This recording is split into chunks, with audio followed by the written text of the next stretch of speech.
Hi, everybody. I'm Brian. And I'm Joey. Folks, this is episode 285 of Mid-Atlantic Gravel, Travel, and Dirt. If you're new here, this is the podcast where we talk about gravel bikes, adventure biking, bike packing, bike camping, just playing bikes. We have got, Joey, a jam-packed show this week. We're going to talk about Lulaca, because that was just 2 days ago. I want to catch up with you on what you did with your trail building, because I'm excited to hear all about that, because it looked like from the photos that you shared on Instagram, y'all had a bunch of people there helping out, which is super cool. And then I am going to finally deliver my American Classic Tire long-term review, because I do believe I have maximized the life out of those tires already. I've taken them to the brink of them no longer actually functioning as tires. So before we get to all of that, folks, GTD After Hours is our Discord server, and that is the best and not the only way to support the podcast, but it's the best way to support the podcast. Unless you want to go buy a T-shirt every month. But actually, at the end of the day, we make less money off of T-shirt sales than we do off of our Discord server. So it's just $5 a month, just $5 a month.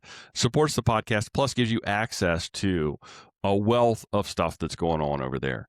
And I just want to give you a rundown of what GTD After Hours has been about in the last maybe week or two.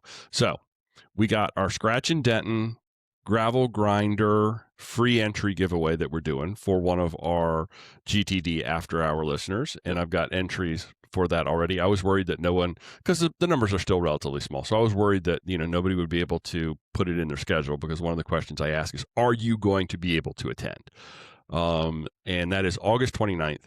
We've got a free entry, and we're doing anybody who enters to win out of our GTD After Hours subscribers will then be entered to win, and we'll do a random pick. Maybe we'll have Blake pick the number. Do you think he could do that? Probably. Like how many times he barks at a like random neighbor or squirrel or something? That'd be fun.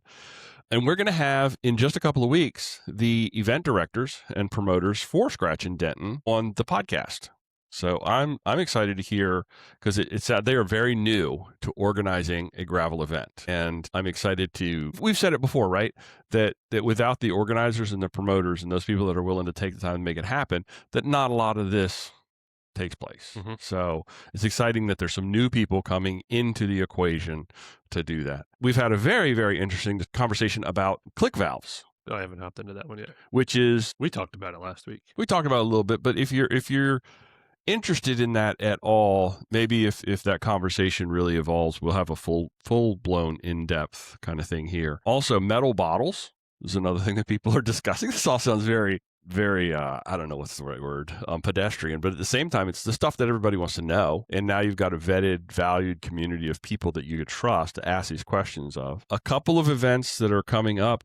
Grusk, July 11th. The talk and the planning has already begun. I know Casey and Larry are both looking at the 220, which launches on Thursday. And I was talking to Larry over the weekend at Lulaca, and I think he's talking about doing that in like one overnight, a 220 with a one overnight.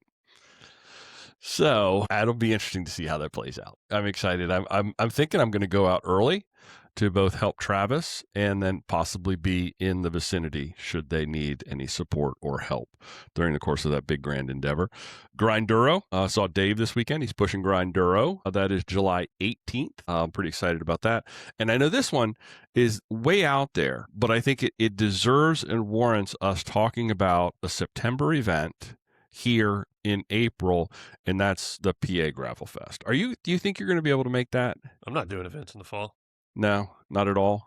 Even if it was an open weekend. That's not why we didn't have podcasts last year. I know. I'm already thinking, what's my life going to be like for the podcast in the fall? I will figure it out. It is an off weekend for me, but I have back-to-back weekends. I have Deep Creek, and then Roosevelt close. If you do get slammed in the fall and this becomes problematic, I think we're at a point now where I could just do some interviews in the fall and give you the break in that sort of window of time to do what you need to do. So take that pressure off in the fall, because I know it starts for you in August, right? Yeah, in like early mid-August. First event is August 15th weekend. I'm doing the Pennsylvania League summer camp. So with pickle, I'll be at summer camp into the first few days of August. Then I get like 2 weeks to prep. Wow. We'll be in Burke Mountain Academy. So like I'll be in some pretty nice mountain bike country. Cool. Cool. Yeah. So I'll start going really quick. Yeah. Like my weekends already this year were just my time. No. And I don't think this played out. I know that you thought you were going to have a lot more free time in sort of the off season, but and I think this is just. I did this off season to myself. Yeah, I know, but it's also, I think that's just your nature to take something like this a lot more seriously than maybe some other folks have done in the past. So not in the past. I don't want to say it that way. I don't want to say it that. I don't want that came out really wrong. I think it's in your nature to take things to a lot more seriously than you would have even anticipated. Right? Well, I didn't need to do Philly Bike Expo. I didn't need to do New Jersey. There's a bunch of stuff I didn't need to do. I did our coaches retreat, which I needed to do. And then trail weekend this past weekend was just a golden opportunity. That's all I really needed to do. But I also had the dog's recovery all off, all January, February, March. That was right. Remember that? That's right. It's just like those memes where it's like, everything's going good. I've got a little extra money in my bank account, and they show the dog, and the dog, should I throw up? Should I start limping? Should I start, doing all that kind of stuff? So it's like your life, man. It's life. It's real life, baby. May is pretty open. I might go to Catskills for 3 or 4 days. End of June is Bend, Oregon for our national conference for work. Then it's off. End of July is, I picked that. Well, I don't have to go. It's highly suggested I go. Same with the pickle summer camp. I'm just going because we're looking at doing our own in the future. So we're going to shadow Pat. Uncle Pat actually produces the summer camp for Pennsylvania for their NICA program. So my race director is going to go up and shadow him. So if we want to do it next year, and I'm just going to go to help her and watch and whatnot. So, because I won't be producing it. Yeah, my staff will be producing it. And then we get into season. But our season's not bad. It's first event, a week off, second event, and then we have 2 weeks off. Then we have a couple short back-to-backs. Then we have like a 4-week gap, and then we're done with our finals.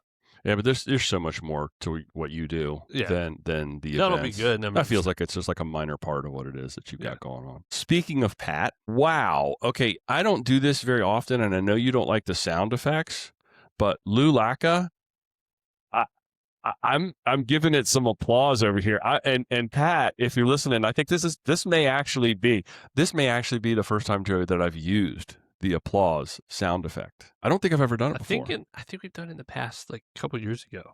Maybe when we first got this little board and I was tinkering with it, but we don't use it regular because I know you're not a fan of the sound effects. If it was up to me, I'd have an entire board of bing, bong, bing, because I come from the days of old radio, baby, where it's like, you got the crazy guy in the corner that's hitting all the buttons and making all the sounds. But quite frankly, Joey, and I know you've ridden in that area, right?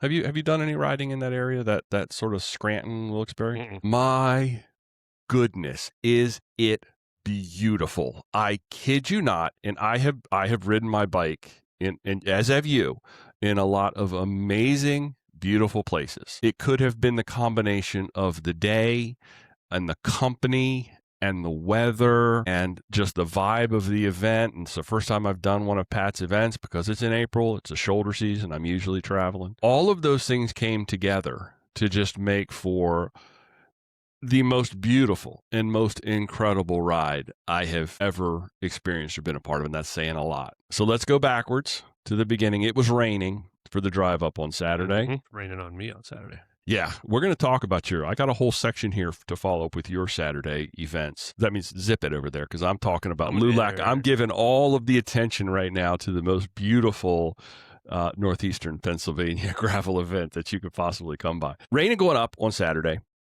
but knew it was going to stop overnight.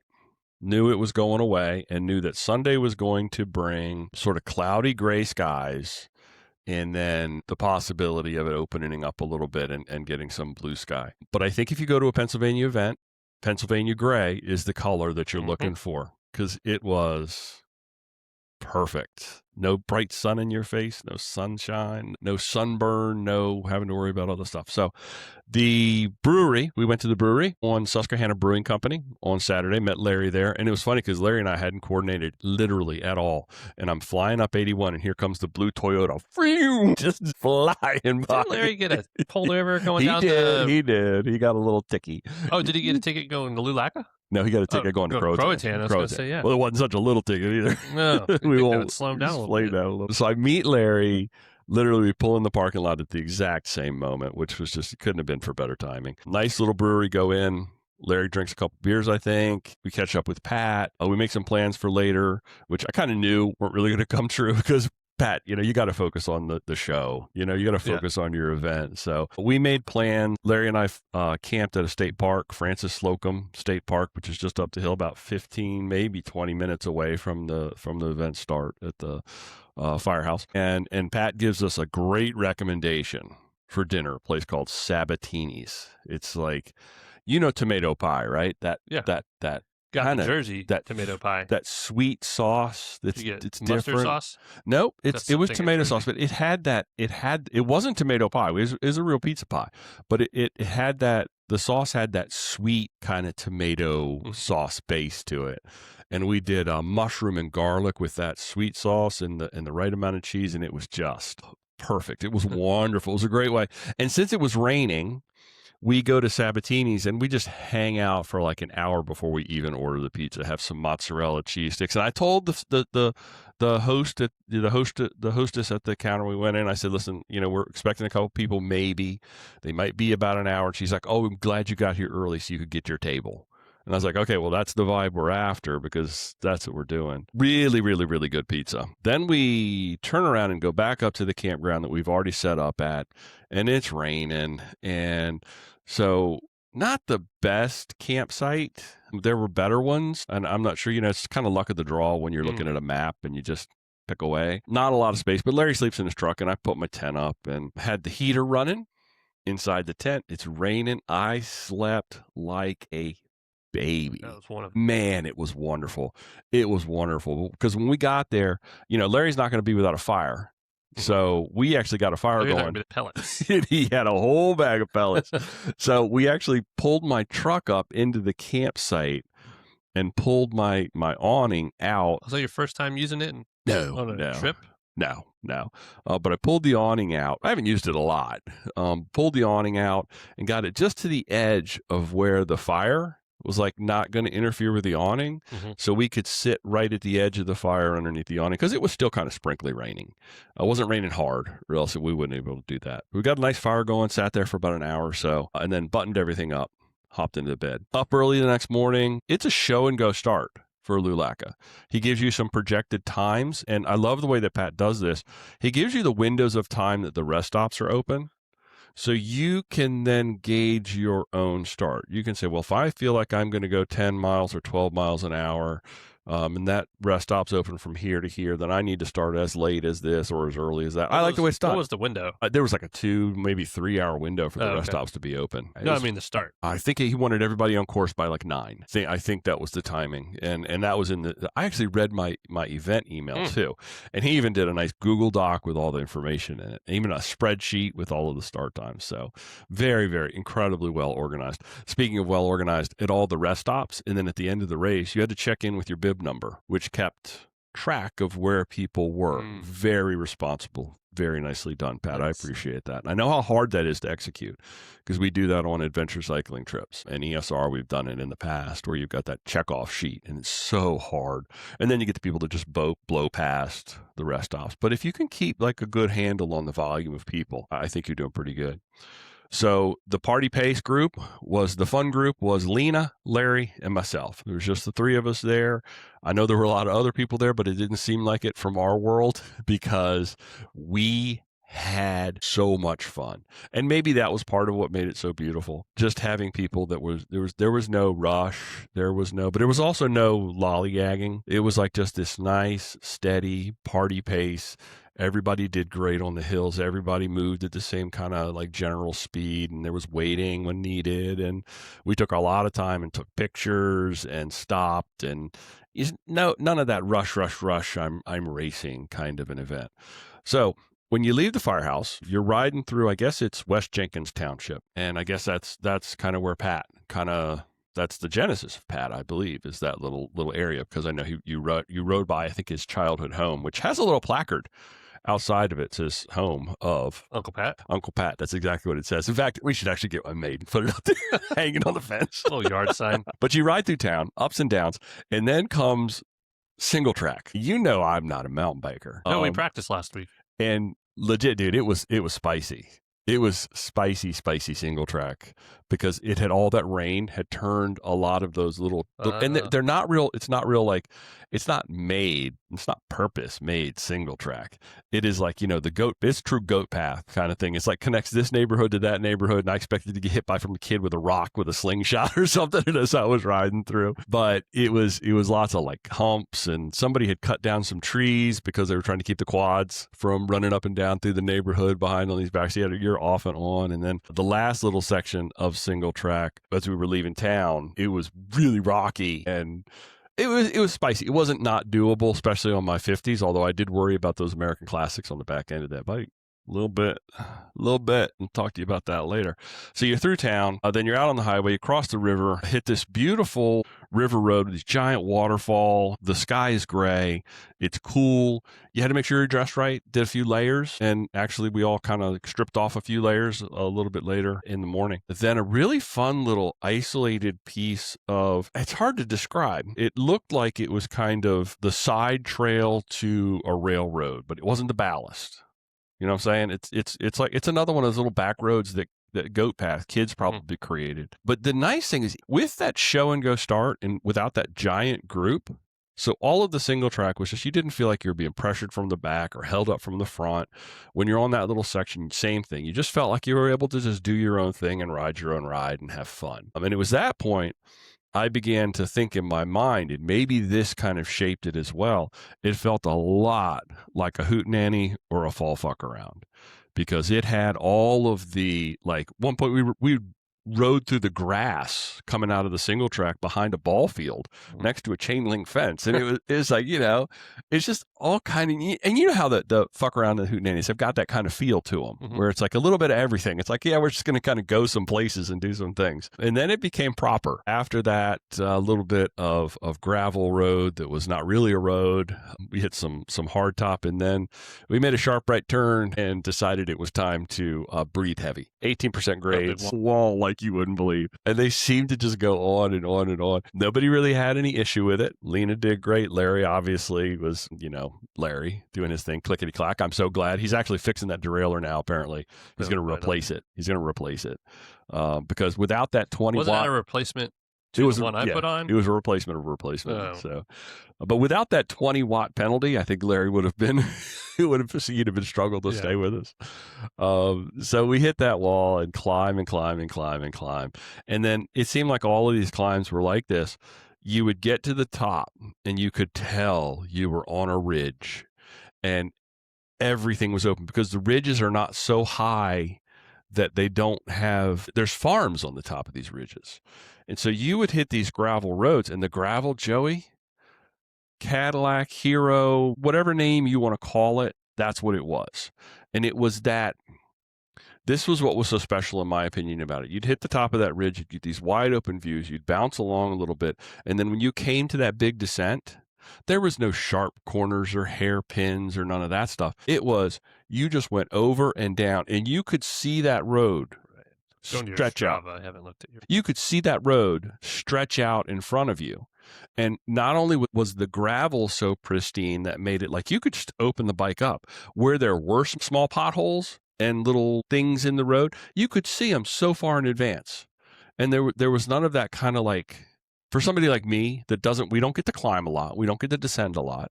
So it always, I feel a little, especially early on in an event, like, okay, I got to be careful here. I got to. No, with this, it was just like, oh my goodness, this road just rolls out in front of you, stretches on forever, and you could just see it just. Oh, I see the wall where you going down, and just flying straight. Now, one thing there were a lot of stop signs at the bottom of some descents.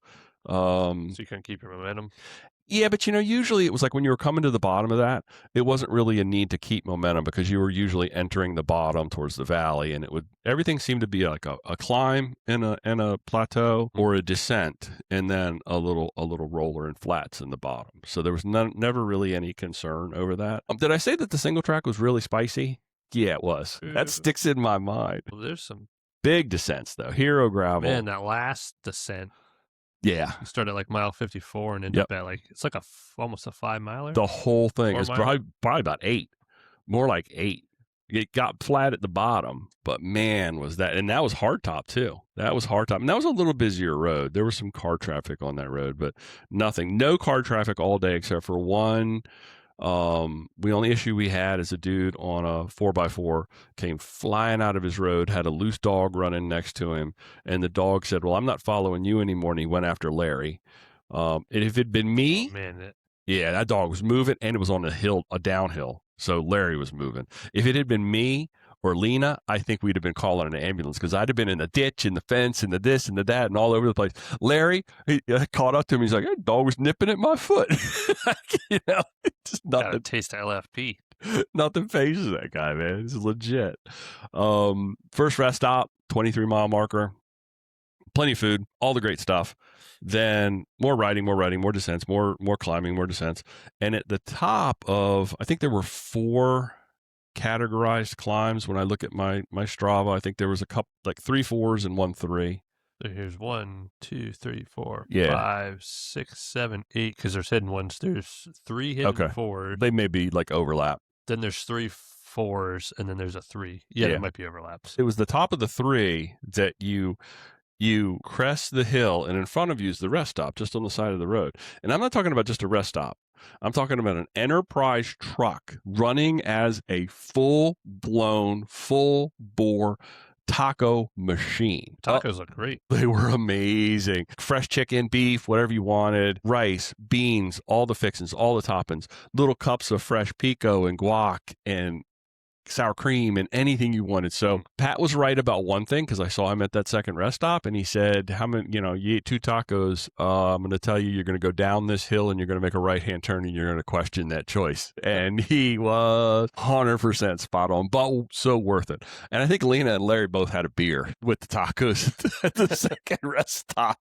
But what a fantastic break. The perfect timing. It wasn't overcrowded. Sometimes you roll up to places like that and it's like, it's not worth waiting for all that. And I was expecting just like what I'm having for dinner tonight, kind of tacos. Like I'm doing the easy, what are the box shells, some ground beef, and they hard shells, soft shells, and they would also have done you like fancy, like a walking taco. Could have also done that. This is like elevated Taco Bell kind of, like supreme. Yeah, that's taco truck, man. I'm telling you, they had it all set up like a tacos chain going on up inside the enterprise truck. And I wanted to bring them home. I was like, can you just hop in that truck and just come with me home? It was so good, and so on the money from a timing perspective. And yes, they hit you a little bit on that next climb, but then you forgot about it and all was over. The last climb, that's 100 feet a mile ride. Yeah. Well, that's Pennsylvania. That's West Virginia, 100 feet per mile. And they were a lot of, I'd look down at the Garmin, and who knows how accurate the Garmin is on the grades, but you would just see 17, 18, 16, 17, 18. It got so that the 18%, there was so much of it that the 10 and 11% grades felt like a relief. And it was like, okay, this is just normal operating. Because when you're not rushing, when you're not racing up a hill and you just settle in and find your gearing and find your groove and just spin it out. And you know me, I don't climb fast. My bike doesn't climb fast. It was just wonderful. I mean, I can't say enough about the road conditions. And maybe it was also because we'd had all that rain the day before, that there was no dust. Everything was really tacky and sticky. There was no loose marble kind of stuff going on. There was no big chunky stuff going on. And so the last climb is the highest elevation point. I think we got up to like 1,400. That's the one I was looking at. Yeah, 1,400 feet of elevation. And about, I'm going to say 2/3 of that was on hardtop to finish off. And you get up to the top one more time, you're rewarded with these amazing views. Even Joey, like some of the smaller climbs, you would climb and you'd come around a corner and just popped right in front of you. It's almost like art. There's these beautiful trees on either side, this gravel road that winds up, and then there's a red barn with a silo at the top of it just peeking through the hole in the trees. And it just kind of takes your breath away, and spring is just starting to really pop in that part of Pennsylvania. Do they have green yet? They had some green. Because the last few trips I've been on outside of Southern Maryland, they're like weeks behind us. Yeah, there was some green, especially lower. There was some green, but up high, it still had a little bit of that gray, which kind of lent itself to the whole feel of the day, And then, so just over and over and over again, you're rewarded. So I guess what I'm saying is, if you haven't done Lulaca, which I had never done it is charming and just absolutely something. Now, I can't speak for the hundreds, and I can't speak for the 40s, but that 63 was a right sweet spot. It took us I think our moving time was about 6.5 hours, something like that. Yeah. So, we were moving a little, our day's average was a little over 10 miles an hour, I think. And we were only stopped for maybe an hour and a half on that whole day. I don't think we would do quick stops and take a lot of pictures. And then there was a long stop with the tacos, and then probably a longer stop at the first aid station as well. But geez. And then, like you said, you finish up with this giant screamer descent, which is hard top. Then you're down, you cross the river, and before you know it, you cross the river, and then you get on more like hootenanny stuff, because you're next to a chain link fence on actual railroad ballast for a while, knocking it along. It's like for 2 miles is this long straight run on this really nice little gravel stretch through town. And then suddenly you're in town, and you pop out and you're at the fire station, where there's pizza, there's brownies, there's beer, there's sodas, there's all that stuff's going on, and you can go inside, sit at some tables. I talked to Dave for a while, talked to some other friends, and just kind of hung out and had some pizza. And congratulations, Lena won a Root Works front bag. I saw that. That is pretty awesome. I know that she said that she put all of her tickets, because that's how he did it. You put your tickets in your little bags, and she said, that's something that I wanted. So I put all my tickets in that bag, and it worked. So that strategy. She put a bag to win a bag? Yeah, she put tickets in a bag to win a bag. And it's the nice green way, too, the nice colorway that's really, really I would have got that when if they had it. Yeah. If they had it. Well, the discount was on that gray one. I like your gray one, too. Yeah. I mean, black. But the green is, I love. What ended up to be about a $400 bag with all the China tariffs. Remember, I got mine for like $80 in the truck with you? I know. But the gray one was the one that was like 99% off. Yeah. So. Yeah, you guys paid a ton of money. So, to recap the whole thing. Don't do Lulaca. You do not want to miss Lulaca next year. So, put a big circle. Go open your calendars. I don't know what the date is for next year. Go to your calendar, circle the thing, do the thing, whatever you need to do. Put a reminder at the beginning of April or whenever registration opens that this is one that you should not miss. I think it's going to have the same vibe in that respect as what I anticipate. And I'm going to build it up. It's kind of like when people say you should see this movie because it's so great, it's so great, it's so great. And then you go and it's not as great. I hope that's not the case. But I think PA Gravel Fest is going to have that same vibe. It's going to have that same do not miss this event kind of vibe. So I hope I've gushed enough. I hope. And you see, I got my hat. I got my Lulaca hat because I've earned it. And I got one without even doing it. I know. I know a guy. It's a gentle jab. That's all right. I have 18 Grusk hoodies and T-shirts and bottles of alcohol, and I've still never done it. So that was perks. That's just it. It's always for me. April is that window of time when I was either in Texas or Blue Ridge or God knows where, and now that I'm not really doing that. It's opened up a whole other world for me, and I am so excited about it. They can have all of that. I'm done babysitting geriatrics on bike tours. I just am. I'm enjoying this opportunity to really get to events that I've not had the chance to go to. Downside to the schedule is I'm trying to do our coaches retreat this same weekend, or the April 24th. As Lulaca? Okay. Well, I don't know if it'll be that weekend, but generally that last weekend of April is pretty. You just need to. I can guarantee you, Pat already knows the date, and he'll probably chime in the comments on this. Yeah, text him right now. It's like, what's the date? so that we can give it to the peoples.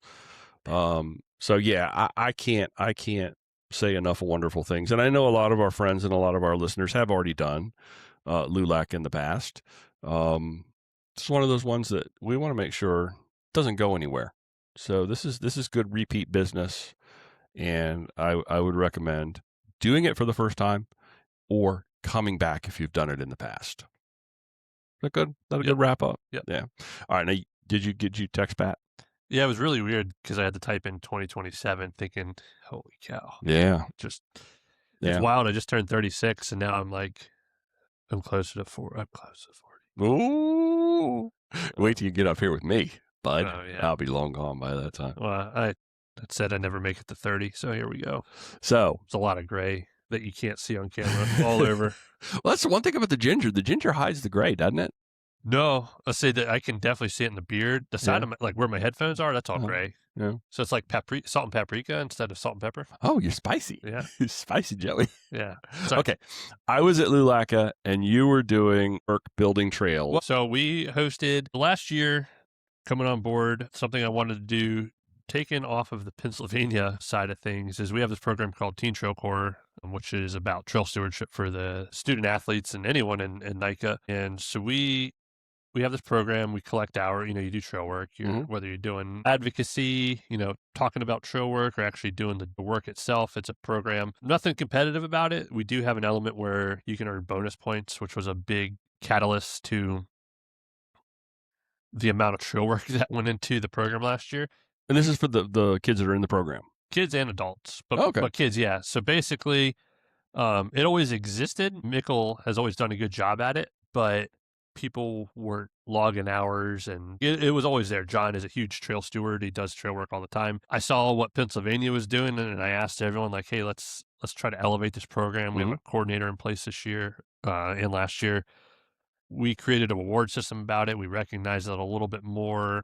It just wasn't around. Like, it still existed, and they still had hours. We just went from like 400 logged hours to 2,500 hours. Holy cow. Last year, by putting that into place wow. and having someone take that on my staff. So that started going. We were doing great. We already had an amazing relationship with Maryland DNR, which is our Department of Natural Resources. PA calls it DCNR, and anyway. Everybody's got their own name. Everyone's got their own name. And then last fall, the state approached us and said, hey, do you want to partner in this pilot program where we take a huge chunk of trail to work on? We give you the whole campsite. So basically we went to Rocky Gap State Park that was pitched. Do it before the season opens there. It's the second biggest campground in the state. It's huge. The amount of campsites is ridiculous. Right. It has some trail network that's always been there. And I've been to Rocky Gap. I spent my senior year, I did my senior trip there instead of going to Ocean City to be a hellion with my friends, probably for the best. So me and my dad spent a week there. We got one of the little cabins. It's a very 4 walls and a bed. Nothing great. It's a place to sleep, which it was awesome. They have those there. They have different amenities. That's not a CCC program camp, is it? I don't know what that means. Civilian Conservation Corps. Oh, I think they built actually in the 30s. There may be the Maryland Conservation Corps does stuff there. I don't know if that's the same thing, but no, it's not. There may have been the same kind. That was it's another thing altogether. I spent a week there in 2007 or 8, which was great. So I've always loved Rocky Gap. But there needs to be a little bit more trail and connector trails. So Dan Hudson, who is the lead trail planner for Maryland DNR, past IMBA employee, an amazing trail designer, he approached us, which is really wild because usually you're begging the state and other people to do this stuff. So we didn't throw it together. It was a lot of work. Originally, we were hoping for 300 plus people, which is early in April, which is tough to get. So we got about 150, but we had some impending rain coming. So it was close to calling it at one point in time because there was no rain date because the park opens up for camping next because they basically we were the only people camping there. Yeah. And that side, you couldn't access the campground without a code and all this. It was great. So we had this private thing. There was head rangers from all over the state came to help. The Maryland Conservation Corps employees who, I don't know if I think they're volunteer. I don't know if they're paid, but they're Maryland Park Service folks who build trail. They're the ones digging all the time. Dan has flagged this trail out for a while. They went out, different crews. They made sure all the trees that were down were cleared. They flagged it, Nice. and it's a connected trail. It's about 7,000 feet of trail, which is about a mile. Wow. So that you built about a mile's worth? No. Okay. The goal was if we oh. had 300 to 400 people, that was kind of the goal over the weekend. But that was multiple, like a Friday day or Friday chunk of time, a Saturday and a Sunday. Uh-huh. Ideally, with kids of all ages and skill levels, we're not doing this professionally. As far as like energy levels, we just did a big block on Saturday. Nice. The plus to that and going out there is he's been on our podcast, and Zach Adams, who runs Appalachian Dirt out of West Virginia, built 4-ish miles of machine built trail on the other side of the park. Okay. So there was there's the lake loop to ride, which reminded me a lot of St. Mary's Lake. Okay. But we rode over, we were going to host a ride over there, but a lot of our plans got changed because of the rain. Yeah. That trail was only open for 2 weeks. Yeah, because your primary work day was Saturday that it rained all day. Yep. Yeah. So we pivoted. Me and Adam got there Saturday or Friday afternoon around like 5. We had to do a detour for Chipotle, but That's good. we got there. We did the little 6 o'clock debrief. We had camping the whole weekend. We set up your canopy, your Taj Mahal, as I called it. And then around 6:30, a little late because we didn't have lights, we rode from the campsite a couple miles, which was really sketchy the way we rode, to the new trails, rode the new trails, which were some of the best trails I've ridden in a long time. So the trail is kind of in place. It's just this was you were working it to. So we rode over to the trail Zach built. Okay. Which was in the other corner of Rocky Gap towards the casino. So we had to ride around the lake a little bit over the dam. Okay. We rode that because we were going to do a ride Sunday, depending on the weather. I'm glad we rode Friday night. We got back right around dark, had campfire, guitars, singing. Were you singing? No. Oh, come on. We have a few staff that play, and they're very good at it. And then, Saturday happened. So we had about 80 to 100 people show up still, with knowing that, and I was pretty vocal, at least email-wise, that like it might rain. Now, Cliff, the lead ranger there, he said it's iffy where sometimes the storms hit Garrett County around Deep Creek and fizzle out, and then they pick back up around Frederick. So we were all optimistic about it. That's the way to be. Bring rain gear, and it's the way to be. So we had a pretty decent, like 15, 20-minute hike up the mountain Saturday morning, and we left at 9. The plan was to come down at 3. So you're going up with your trail tools, McLeod's, Pulaski's, picks, and everything. You're going up with your lunch, water. Images, snow white dwarfs. Oh, yeah. That's the way it felt going up. And it wasn't an easy hike. Yeah. And, you're wearing boots and you're wearing pants because you don't want to be out there in shorts and tennis. You needed the boots for rock because we were rocking up rocks. And like the name Rocky Gap, it was very rocky. And we had a nice little stretch of trail as like an example. And then we split up into 5 groups of 20-ish.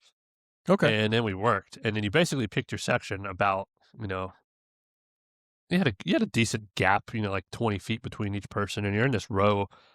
And like we had section 3. It was a good stretch. And at first, it seemed like, and Dan the day before only did 30 feet of trail. If you've never done trail work, it's really hard. If you're doing bench cutting is what we were doing.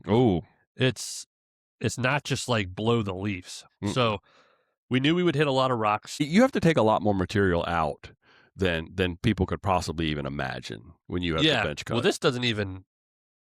this was the hardest trail work I've done. Okay. So you go to places like in Patapsco, you bench cut, you're whacking a little dirt, and it's good to go. I'm not saying that about all Patapsco. It's rocky, and same with parts of St. Mary's Lake, whatnot. There's roots, but explain what a bench cut is for folks that may not be familiar with the term. Bench cut is, so you don't build trails straight up and down because of water flow and contour and a lot of stuff. So you're going along, you got a hill. The way the trail is designed, the hill is at an angle. So you're basically cutting out, almost looks like a bench. So you're cutting out a back part, a little bit of slope. It's not flat, but it's at an angle. You still want the water to be able to run. So you want the water to run off the trail. So your tires aren't off camber. Correct, yeah. When you're on that. So it gives a little bit. And a lot of trails you ride are probably bench cut if you're designed right, because you're going to follow the contours. And I said, you're not going to get a lot of trails that are just straight up and down because it'll erode out. All kinds of stuff. And be miserable. Yeah. Be miserable to ride. So a lot of our stuff was bench cutting. We knew about every swing of the McLeod or whatever tool you were using, it was going to hit a rock. And it was hit or miss. Like Adam, who was probably where the stove was, and the wash or the sink over here to my left. We were next to a creek bed. He had like hero dirt, but there was still so much what you call duff, organic matter, to get through that you had to cut, and you had to cut through that and then start tearing. It took me about an hour and a half to do a 10-foot section. Wow. And that was about average time. Now, how much dynamite did you get to use? Oh, I wish. That would have been fun. I was close to a creek bed, so I had a lot of roots. But like that far over where Adam was, he didn't have the roots. He also didn't have a lot of rocks. He had like this beautiful hero dirt. So we do that, and then we play leapfrog. So I got the next section, and I was over roots. They weren't like the thick. Well, it did get thick, but the next section I was on was the other side of the creek bed, and I hit like a quarry of rocks, like to the point where my soil where I was gray from all the rocks, and I moved like the pile. I have to find a picture of the pile of these ones, whether it's like fist size and a little bigger up on top of my bench cut up there. Then I had some that were like head size, if not bigger, that we would pull out and roll down a little bit. Like the amount of rocks was amazing. Now, what kind of that took a few hours. What kind of like requirements do you have to do if you encounter something that is just immovable? Yeah, and is there somebody from the state that says, no, we're not. We're gonna have and to Dan rethink did this? flag most of it pretty well. Like there's some rocks you just wouldn't see until you got underneath them. Yeah. We called them fridges, the ones that you couldn't move, and like we had like 6-foot pry bars. Where if we needed to try to roll them, we would. If they became a feature, then they become a feature. But we got most of everything out. Cool. And we knew it might start raining. It would drizzle for a little, like it was like refreshing. It was like 60 degrees. We got a quick drizzle, and then we kept working. And then we ate around like 12:30. It was raining. I opted not to put my rain jacket on. I was like, this isn't bad. And then it was raining more, and then we started to eat lunch. And then I was like, all right, now I'm really committed. And I'm like, I only brought one rain jacket in my bag. And then me and Adam were like, all right, most people have them on. They're already wet and stinky anyway. I'm going to keep mine for dry in camp later, which worked. We ate lunch, and then I had to start working because it was getting cold. So I had to work harder to warm back up. And then I was like, yeah, I don't think most people are. I don't think anyone had a horrible time. There was no type 3. There might have been a few type 2, depending on the people's personalities. And then it started raining harder. And then I was about to start walking the line, of people and go find Dan, and each group had a ranger assigned to us who had the big. When you say a group, how many were in a group? Like 20, okay. 25. They were assigned a state employee who had the big radios to go up. I didn't bring all of our radios. And then Dan made the call around 1-ish, 1:20. Like, let's get off the mountain. Because also the deal was, and that was Cliff, the head ranger, too. The deal was if there's any lightning or thunder. But anyway, none of that, which was great. Yeah. But the problem is we actually did a ton of work. Like, you didn't realize how much trail we actually cut. And that trail we cut became very slippery. Oh, because it's all new. And we were pretty high up, and which worked great because you got to make sure the drainage from all the work was great and see how the water ran off and didn't puddle up. But it became slick, and it just wasn't enjoyable. It wasn't bad. Like, I'd never left type 1. I was getting close to 2 because I was getting cold, and I'm wearing pants and a button-up shirt. And we all just came off the mountain. So we were supposed to end at 3 and then kind of hang out and campfire. A lot of people, besides the people we lost, a lot of people just... No, are they still out there, the ones you lost? No. I mean, that didn't show up because they just opted not to join because it did look like we were getting a lot of rain. Yeah, it's tough on volunteers when that weather turns up. But, we still had a crew. A lot of people packed up and went home, which was great because it was 1:30. Then we were at the point I was like, do we go home or do we just chill? Because the rain early enough that it's like, we're already out here. It's established. We had canopies all over our site. We were able to get a fire going. There was never like a hard downpour for a while. The showers weren't hot, but I felt like I got rinsed off, so I just cleaned up. A bunch of body wipes. Just the rain. The rain did it. Yeah, the rain did it. So we all got in dry clothes and we just hung out. Yeah, nice. We got some firewood. There was a couple times, it would rain for a little bit. We get on the canopy. Fire would still going. Did you have pellets? No, we had great wood from the park though. Okay. We never had a fire problem. Yeah. And we just hung out. We had a bunch of food. Like the fire guy. Yeah. We had a bunch of food. We had birthday cake. I do not celebrate I celebrate my birthday for my mom and wife, Jess. But John Posner found out. He knew it was my birthday, so he brought a birthday cake. So we had birthday cake Saturday night. It's just fun. The rain did go away for a while, especially at night. We burned wood until about 9:30 and went to bed. And then it kept raining until like 2 a.m. And then I was telling you before this, and I got a new cot because I threw mine away at Croatan. It was older. I was like, look, it's ripped. And you're like, oh, Yeah. rip. And there was no fixing that one. No. I bought what I thought was going to be a really good one, and I think it was, but my sleeping style wasn't conducive to it. It was nice. The way it folded out, it was a little bit quieter than the Coleman, but it was narrower. Ooh. But the back quarter is angled up a little bit, so you're not laying completely flat, which I liked. Yeah, I like that too. I was like, oh, this is awesome. But man, I didn't sleep good on it. Both nights. Hard to beat the Coleman, man. I'll buy another Coleman because I think I'm sleeping on a cot on a porch. Because they're cheap too. At Pickle Summer Camp. $50. Yeah, this one was $50. That's why I figured I'd give it a try. Yeah. So I think it'd be great for my nephews or something. Yeah. But I'm a side sleeper, and I was telling you, my back's killing me through this episode. But between the hard ride, the trail work, the cot, the drive, my back's throbbing. But then, the tent was leaking. The gazelle or the gazebo. It's not really a sleeping tent. No, and we didn't bring. I forgot the rug. It was that really, really fine like gravel. Yeah, but we did take the box because I was also an idiot. I meant to take the big rug. I have a rug that covers that whole bottom of the thing. I was the guy that got the cot on Thursday night, and I just threw the box. I didn't even take it apart to make sure it all worked. But we used the box as like as the floor between the cots for me and Adam. But where we strung the LED lights, I think where that was putting pressure on the tent, it was leaking. Okay. So I didn't have a miserable night's sleep. It's really a gazebo meant to keep the bugs at bay. Yeah, we should have put the canopy over top of it at night. We didn't know. Yeah, you never know. You never know what's gonna... and it held up really well. I think we used it just like that at Unpaved. And we got rained on. But we didn't have rain. Oh, it poured. We had like did it rain last night? No, yes, it did. Remember that storm at Unpaved 2-3 years ago? I just don't remember. We all got in our tent with Austin and Ellen in their tent, and it just opened up. Oh, that's right. But it wasn't for long, though, was it? No. Yeah, I'm just remembering. Yeah. So, a lot of heavy rain. A little bit of I brought 2 pillows. One pillow was soaked. I was able to take my towel and a puffy jacket and put it between my sleeping bag and the cot where it was wet. But then I'd wake up and I'd get hit in the face, so I moved my cot a little bit. But then, like the bottom, there was a little section, so I'd sleep like kind of like an S. Not bad. Like I was actually out from like 10 o'clock till 2 a.m. like solid. Yeah. And then my insomnia kicked in. I was up from like 2 to 4. And then I slept really hard from 4 to 6, and then we packed up and left around 7:30. That's typical. That sounds like a bike packing camping experience where you sleep for 2 hours and you're awake for 2 hours. And you Croatan, I slept through both nights great. Yeah. That cot, I may have gotten when we were at Slocum slept better. I may have slept better than I sleep at home. It was just. I also think that you and Jack might be in trouble. My little gazelle. I think a part of it was I really enjoyed being in there by myself. Oh, that's fine.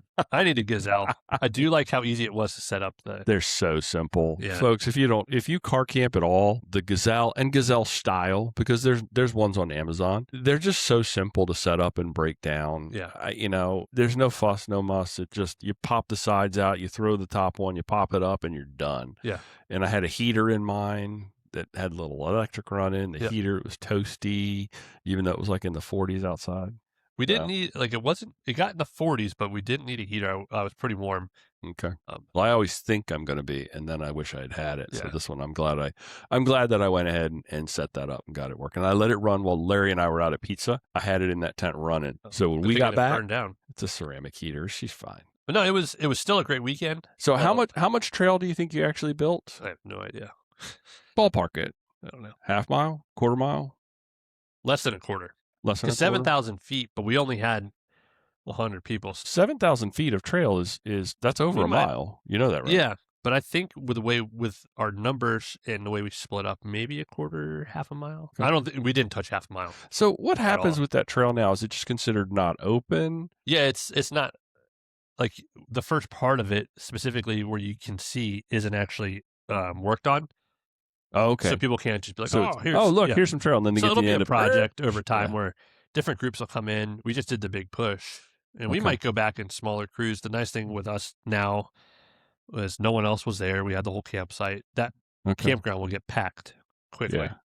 Yeah. Somebody will find it and they'll build a little connector.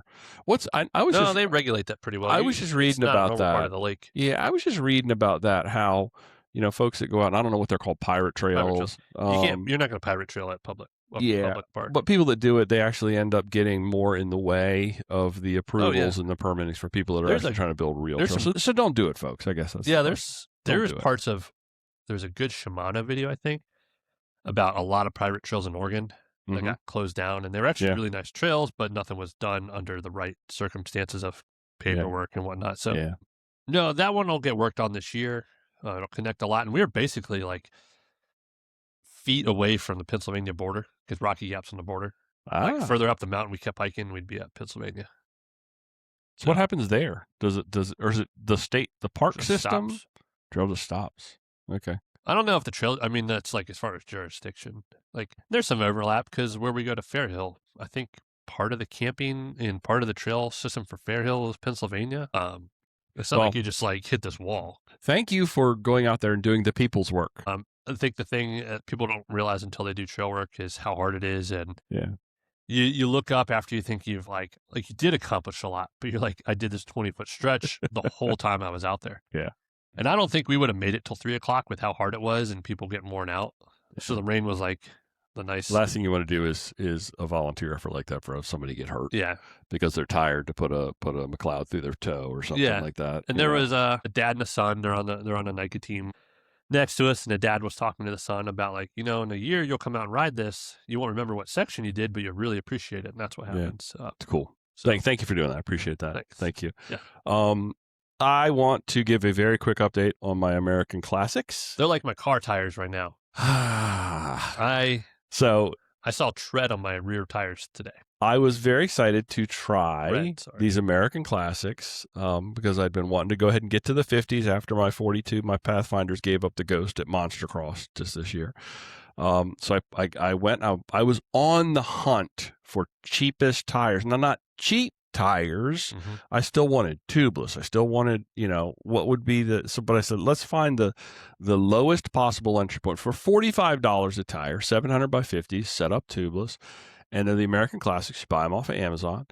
And to be fair, it was the aggregate, not the Kimberlite. The Kimberlite has a center file tread that's very similar to the Pathfinder. The aggregate has knobbies, but they're small knobs across the entire width of the tire. So that's what I got set up. Setup was easy. They went on great. I tried 40 PSI. I've tried all different sort of pressure levels, 40, 35. And I found the lower I went, the better the tire felt and the better performance I got out of it. So I got it down to around 30, and I actually peaked it down to 28 for Lulaca. And grip was not an issue early on, but I showed you these pictures. I've shared these pictures on the GTA After Hours. The rear tire, as Ted put it, the gravel slick conversion is almost complete on that rear tire. Yeah. There's just literally no tread left on it, which makes me worry about what the compound of the actual tire is. So I'm very, very nervous of even like this weekend, I'm going out to Warm Springs. Are you keeping those on? I keep them on until the new ones show up, and they've already been ordered. And so it's less than 1,000 miles on these tires. And honestly, I don't think I've ever worn out the tread on any gravel tire. There's always a catastrophic failure that comes into play. Like you tear it, you rip it, you get those punctures, and finally you get 2 or 3 of them, and then there's the slow leak, and then you finally have to give them up. I don't think I've ever had one where I'd look at it and say, the tread is done. I need to replace this tire. So this is a first for me. And it wasn't even 1,000 miles. And of that 1,000 miles, I'm going to say maybe 20% of it was gravel, because I've got Croatan under my belt on that. I've got all that stuff we did on the Eastern Shore. I got Lulaca. I've got, every time I go out on that bike, I mean, we don't have a lot of gravel around here, but I find it up on Woods Road down here on Dow, that new section that I found up off of Ball Road. I do the cemetery over there. So every time I go out, I'm going to get 2 or 3 miles on a 20-mile ride of gravel. So I'm going to say I probably got about 25%. 25% is actual gravel, which the rest of it being hardtop. And when I look at that aggregate, they've rated it as gravel and mixed surface. And then the Kimberlite is the one that's sort of mixed surface and pavement. So it could partly be on me, but at the same time, I think that tire should have held up a little bit. So where are we going next? Terravale, going back to the Washburns. We all ran the Washburns. Yeah. I never looked those up yet. We all ran the Washburns, and I had them in the 42. But as you know, I'm pretty much sold, and I'm a 50s guy now. And the Washburns only went to 47 until this year. Terravale has launched a new Washburn line called Gen 2, which comes with a new size pattern, includes up to a 50, and it's instead of 60 TPI, it's 120, still in a durable casing. So I will let you know, and that's a $75 tire. Now, Larry for Lulaca had the Pirellis, the Cinturados in 50s. So Larry has gone 50s, which really surprised me. He's a thinner tire, high pressure guy, because gravel be damned. I'm just going to run down this hill on whatever, and I slip slide all over the place. But I think he really enjoyed the feel of those 50s, and I think I came to the conclusion that there's really not that big a penalty in the way I ride. Now, if I was a high performance racer, sure, there's probably going to be a difference. But for me, that climb slow and a bike that climbs slow, the 50s give me that edge on the descents that I think makes up for what I lose in other places. Does that make sense? Yeah, I'm looking them up now. Yeah. So that's the Terravale Washburn, and it is the Gen 2. And they are very good at actually marketing it as Gen 2. It's 120 DPI versus the traditional Washburn, which was 60 TPI, and that's threads per inch.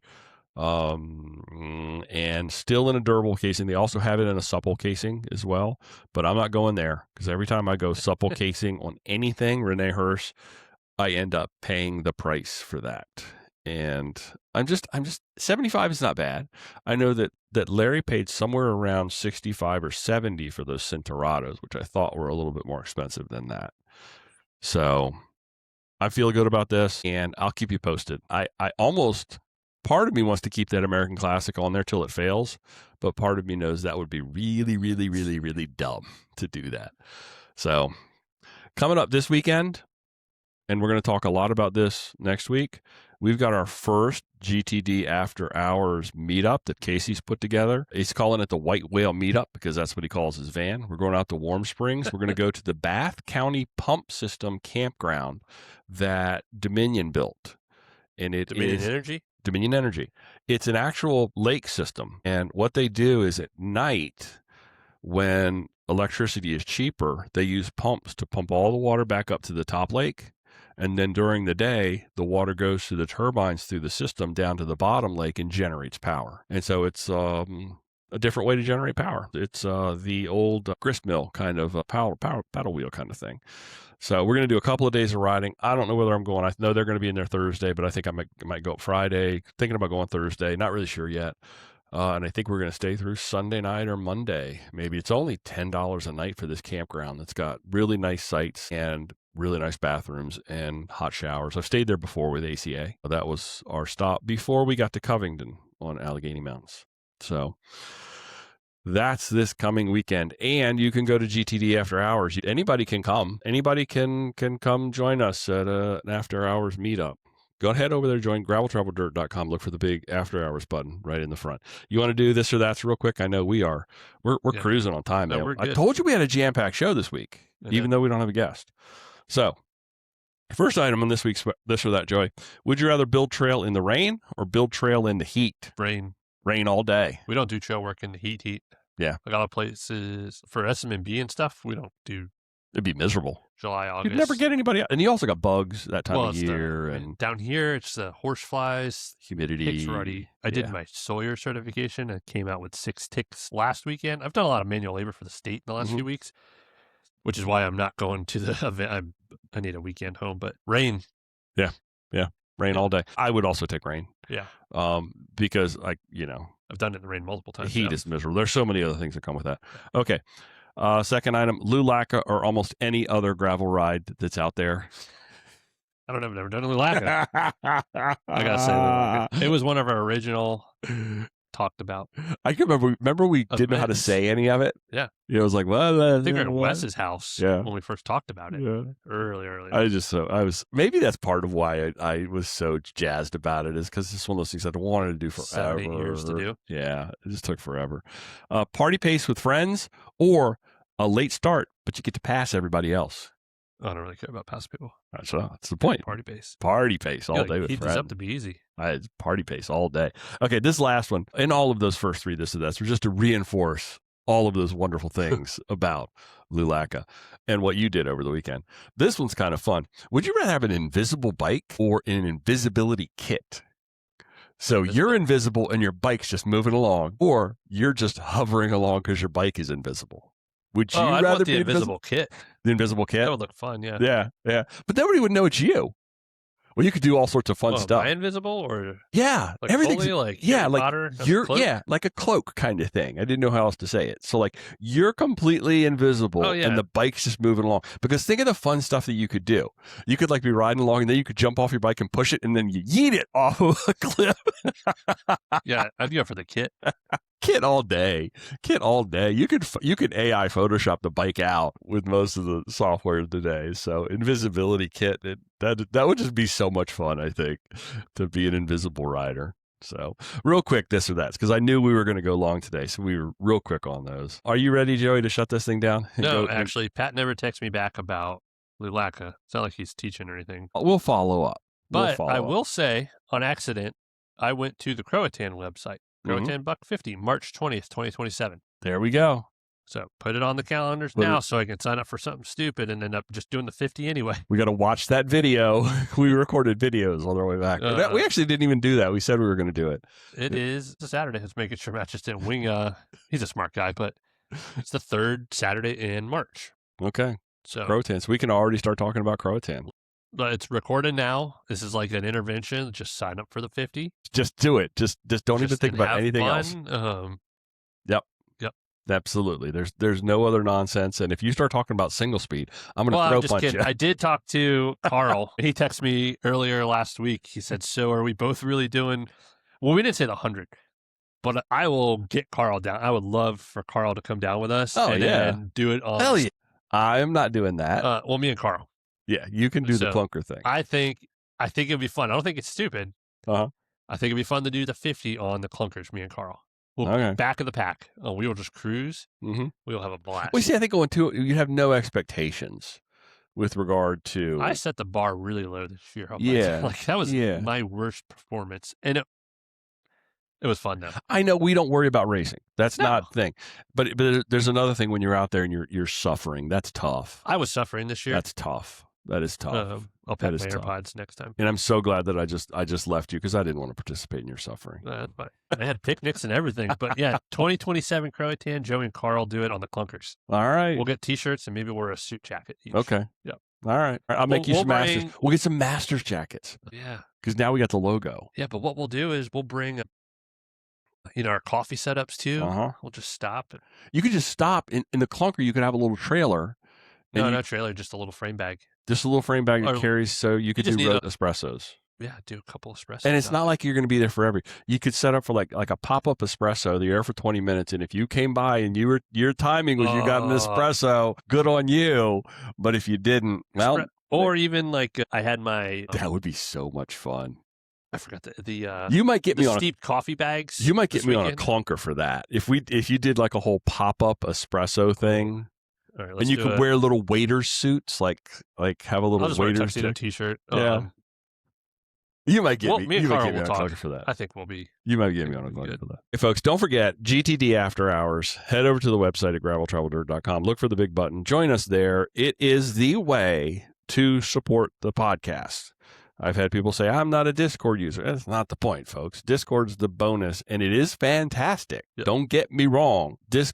Our Discord server, I think, has the potential with all of the things that are going on over there to be just a tremendous resource for you and a way for you to interact with a vetted community. It takes some time, but the more the merrier. But we are going to go ahead and shut this thing down. Joey, how can folks get in touch with us? On the Discord channel. That's the best way to support us. Yeah, that's it. I'm just kidding. Our Instagram is at Gravel Travel Dirt. No, it's not. No, what is it? I do this too much. Our website's graveltraveldirt.com, which will take you to Discord, and our Instagram is at MidAtlanticGT. Right. That's right. Mid-Atlantic Gravel Travel and Dirt is recorded this week from right here in Blake's kitchen. And I didn't really get a big Blake greeting when I came in. He was half asleep on the couch. Yeah. He actually smiled at me from under the table. He was like, I'm not getting up, but I'm showing you my teeth. He's tired. I had him out all morning. Yeah. We walked, we ran. He's kind of back to normal. Apparently, he leaped over the back of the couch while I was gone, like full on. He's a giant orthopedic full health surgery. Blake. Well, he shouldn't. He's back to normal, but I'm still very helicopter. Yeah. He should still be that way. He just is off his restrictions from the timeline from the vet. All right, folks. Thanks for riding along with us. Until next time, do good, be nice, go slow, respect others. Love you. Bye. Love you. Bye. I'm going to leave.